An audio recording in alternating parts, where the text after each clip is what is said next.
Now that we understand the structure of a triacylglycerol, again, that's also known as a triacylglyceride, now that we understand their structure, we're ready to look at a reaction, or actually two reactions that these triacylglycerols can do. The first reaction that we're going to look at is called hydrolysis. If you remember back to the beginning of chapter 19, the very first thing that we did was draw a tree diagram, sort of a thing, where we were classifying and understanding the different types of lipids. So we said lipids were fatty acids or steroids, and talked about, exactly what it meant to be a lipid, and then said that the fatty acids were molecules that were the building blocks for waxes, for triacylglycerols, and then for another group that we have not talked about yet, the phospholipids.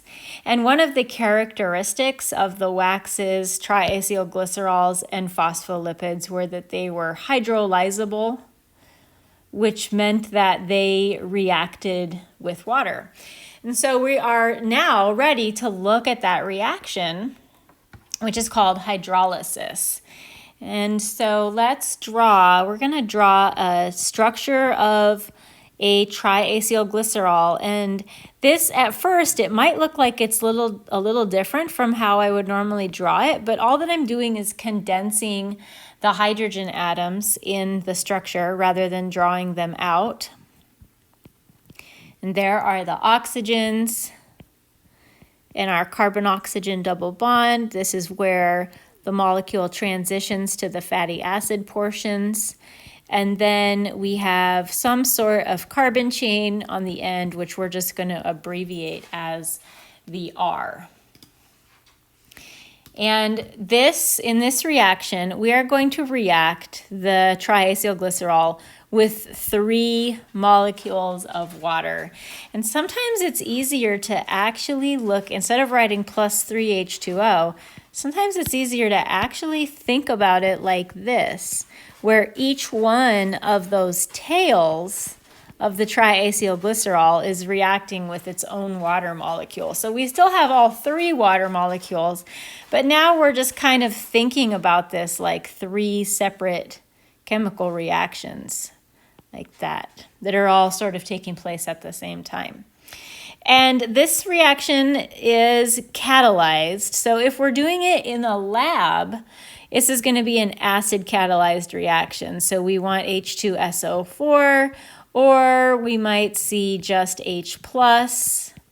And if this reaction is taking place inside of like a human, since we don't have a bunch of acid inside our bodies, we use some sort of biological enzyme to catalyze this reaction.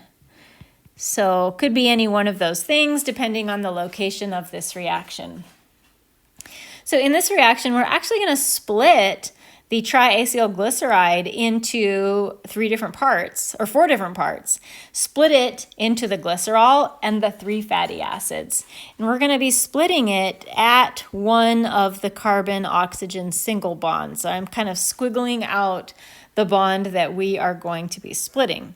So first I'm going to draw what we have on the left, and I'm going to leave this empty line here for that last little empty line that I'm drawing is the bond that we're breaking.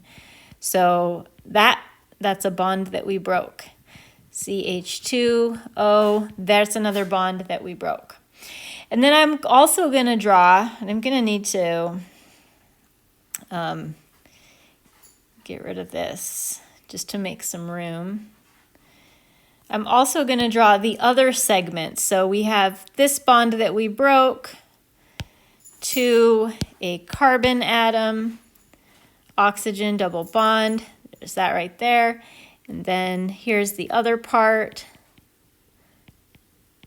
So this, what I'm kind of connecting with dots there, this is the bond that we broke that I squiggled in red on the original structure. That's the part of the molecule that we took apart. So we've got this molecule divided up into 4 pieces, and now what we want to do is bring in, I'm actually going to redraw these water molecules in a different color to make it easier for us to see, and I'm going to rewrite them as well. I'm going to write them as HOH instead of H2O, so it'll make it a little bit easier for you to visualize. So now what we're going to do is fill in these empty bond spaces with portions of the water molecules. And with our water molecules, we are going to put a hydrogen onto one piece of the broken bond and an OH onto the other piece. Now you might be asking yourself, how do I know which goes where? How do I know where to put the hydrogen, and how do I know where to put the OH? What we are looking for here, our goal with this, is that you're going to end the molecule with an OH and an OH, like that. So if you were trying to decide, I know I need to put an H on one thing and an OH on the other. Is this right? Have I done it correctly? No, you haven't, because you've got an OOH on one and just a plain old H on the other, and that's not what we're looking for. We're looking for an OH and an OH. So fill in the portions of the water molecule as you need to. And there you go. There's your products, what we have ended up making. So we started with the triacylglycerol, and we ended up with glycerol and 3 fatty acids. So in terms of inside the human body, in terms of what's going on, we consume these triacylglycerols in our diet, and we store them. Let's abbreviate TAG because that's such a big word. We store these triacylglycerols inside our body for energy when we need it later. And when we need energy, we can retrieve these triacylglycerols that we've stored and hydrolyze them. The hydrolysis of the triacylglycerols releases a ton of energy, which then we can use for whatever we need the energy for. Also, when we hydrolyze our triacylglycerols, we get these fatty acids that we now have available that we can use to build waxes or new triacylglycerols or phospholipids, which we haven't talked about yet. So not only do we get energy, but we get more of these precursors. So that's one of the reactions of the triacylglycerol, and this is one that takes place inside our body.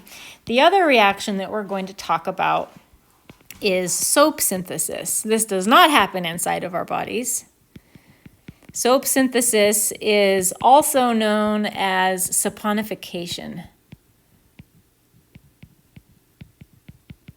So that's the fancy way to say soap synthesis, saponification. The saponification reaction is really similar to the hydrolysis of the triacylglycerol. So I'm going to redraw another generic triacylglycerol, condensing the glycerol backbone.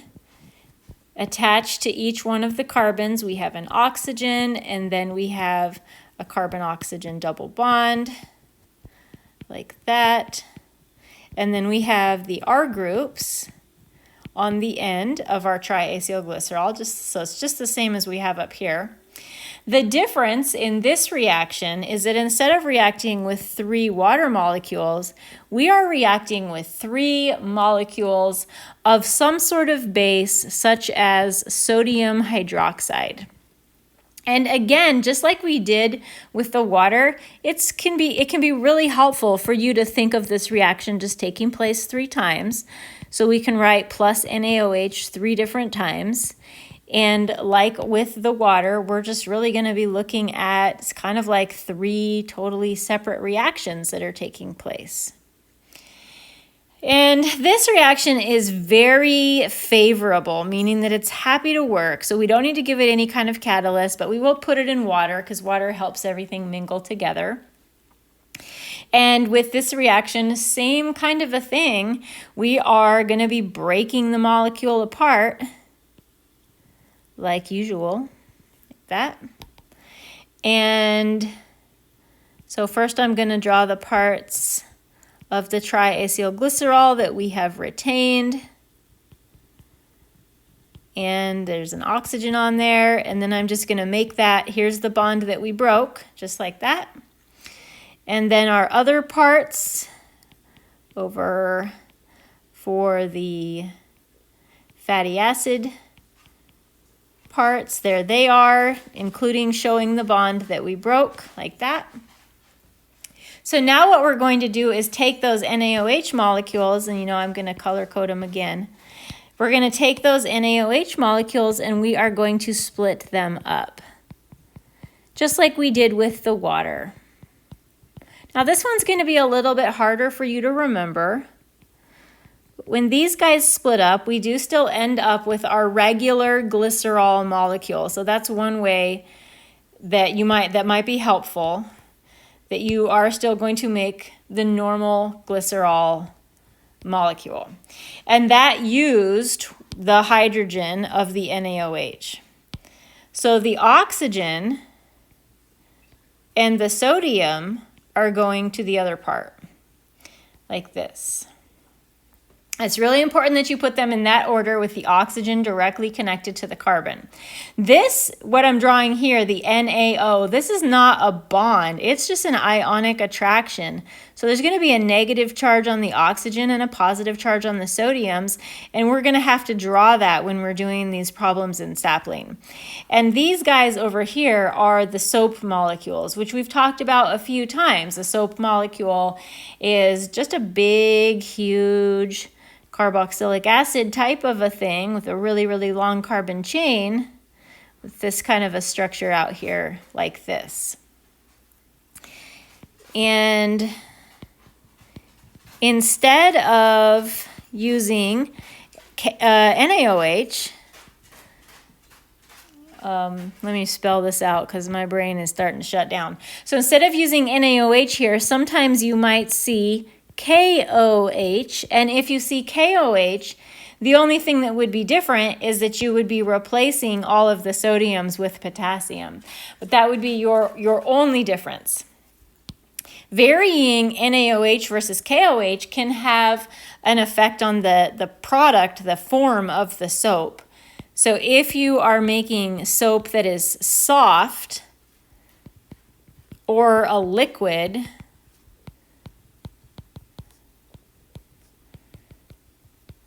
that soap is usually made from KOH. It tends to make a softer or liquefied soap. And also, it's helpful to use a polyunsaturated triacylglycerol. It's kind of not a hard rule, but a general rule of thumb is if the triacylglycerol is a liquid, then the soap that you make is probably also going to be a liquid, not guaranteed. Soap that is hard, like a bar of soap, if that's what you're going for, use NaOH and use a fat that is saturated,